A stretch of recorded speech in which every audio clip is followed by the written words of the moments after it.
Hello guys, welcome to a new video of the Robert James Fischer series.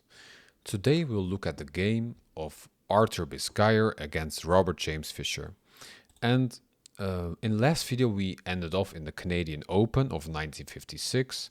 After this tournament, Bobby went to the Rosenwald Trophy in October 1956. And while we can see that his individual result was not something spectacular, in this tournament he played the game of the century against Donald Byrne. That game is beautiful, we will look at that after this video, but for now, let's see how he played against Arthur.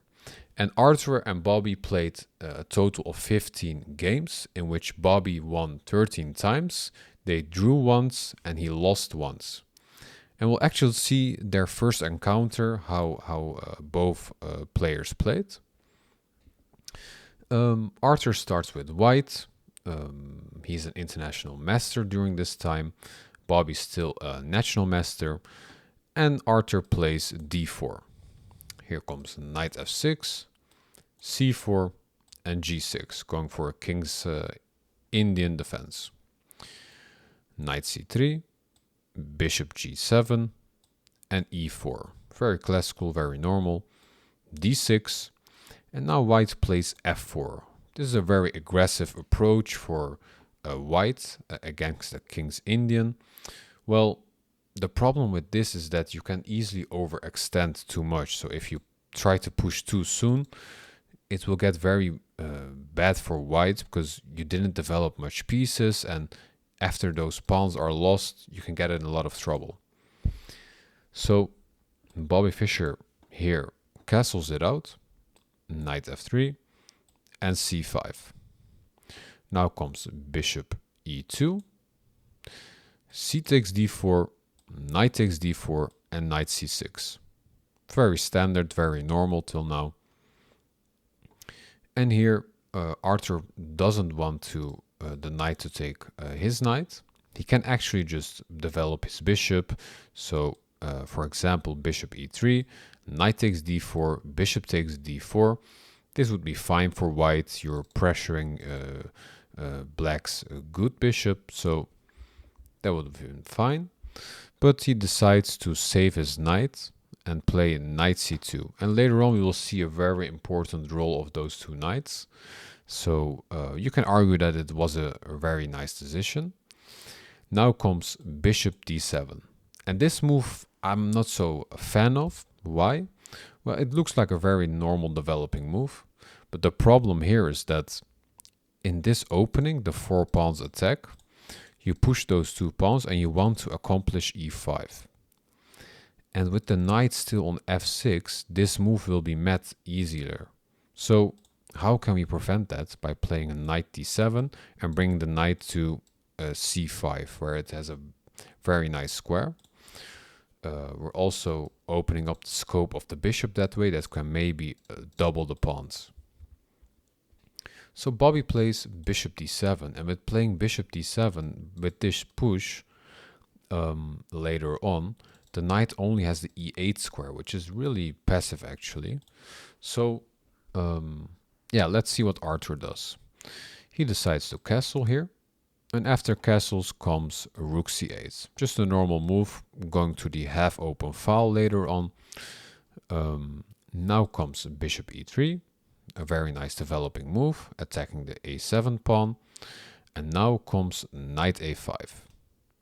And with knight a5 well, I'm not so sure, maybe you want to bring the bishop to c6, pressure this pawn twice, but simply b3. And now this is a really nice pawn chain. You're not really attacking anything with the knight. You have to come back. The best move actually just to come back and say, okay, I made a mistake, it wasn't the best. But that's really hard to do as a chess player. So Bobby Fischer plays a6. And after a6 we can play this idea, since the knight is still on f6, you have to take, and the other knight is gone from c6 defending this square. So now comes e5, d takes e5, f takes e5, and knight e8. And you can see this is really passive. black's pieces are all on the first or second rank, except this knight, which is really not doing much. And white's pieces are way more active, like you can see. The scope of those pieces are way better. So now white's pawn is actually hanging. You can maybe defend it like this, but white says, I don't really mind. You can take that pawn. Let me play knight d5. And this is a great move. Why is it a great move? Well, if you take the pawn, I simply have bishop b6. And now your queen is kind of trapped. The only way you can defend it is playing knight c7, but then the other knight's going. So, okay, maybe my rook is hanging, but we can simply take with the queen, and we have this very nice scope all the way to h8, while your pieces are very cramped, and I cannot easily move this knight. So that would be really bad. Bobby Fischer didn't grab the pawn. He played rook c6, simply preventing this bishop coming in. But now you have some problems. The rook is kind of out of his normal space, like his normal squares. It doesn't really belong here. So now comes knight d4, attacking the rook. And Bobby Fischer says, okay, you're attacking my rook, but now the bishop is blocked, so let me just come back. And white says, okay, maybe it wasn't the best move after all, let me bring it back. Rook c6. Bobby Fischer is actually fine with the draw here, you can see, because he doesn't really have much. But now comes an improved version, knight b4. Now if you come back, we do have the bishop eyeing at the b6 square. And you can see that those knights are really dangerous. Like, they control so much squares here. Bobby plays rook e6, still wanting to pressure, have control over this square. And now comes bishop g4, attacking the rook. Rook takes e5, and still bishop b6. So, yeah, well, there wasn't much to do here, because if you don't take the pawn, the rook will get lost. So you have to take it. Bishop b6. But now the queen has an escape square since the rook is not there anymore. Queen c8. And bishop takes, bishop takes d7 first.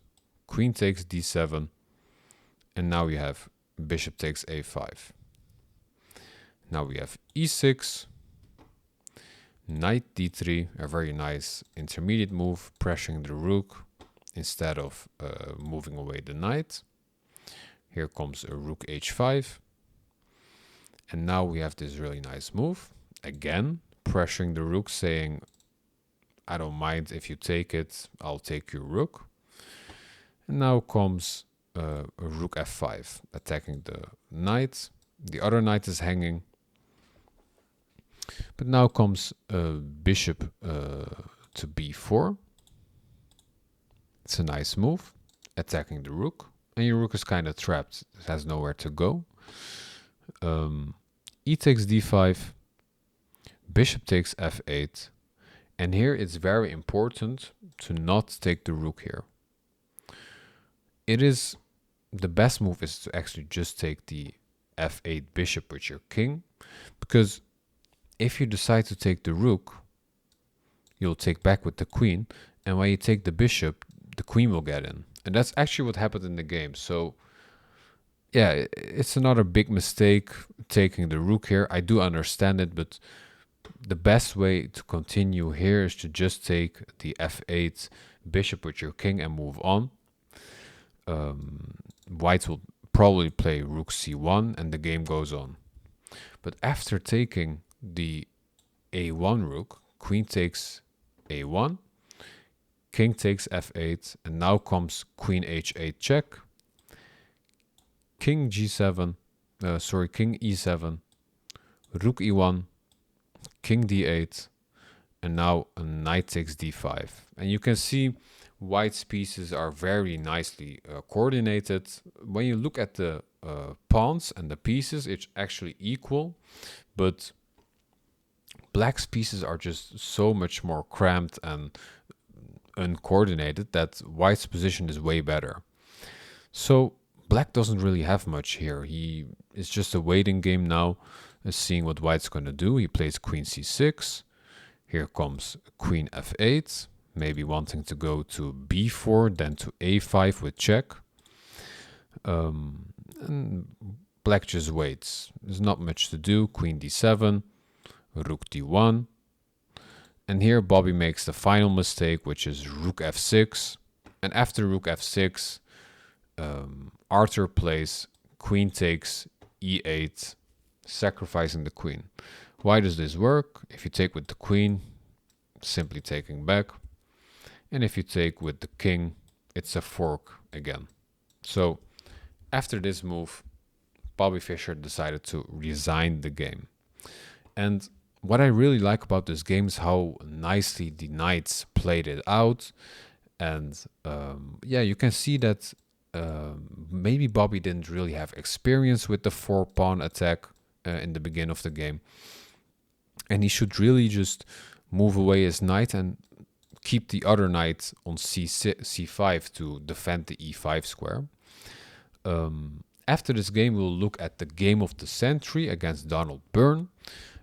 Thank you for watching and see you in the next video. Bye bye.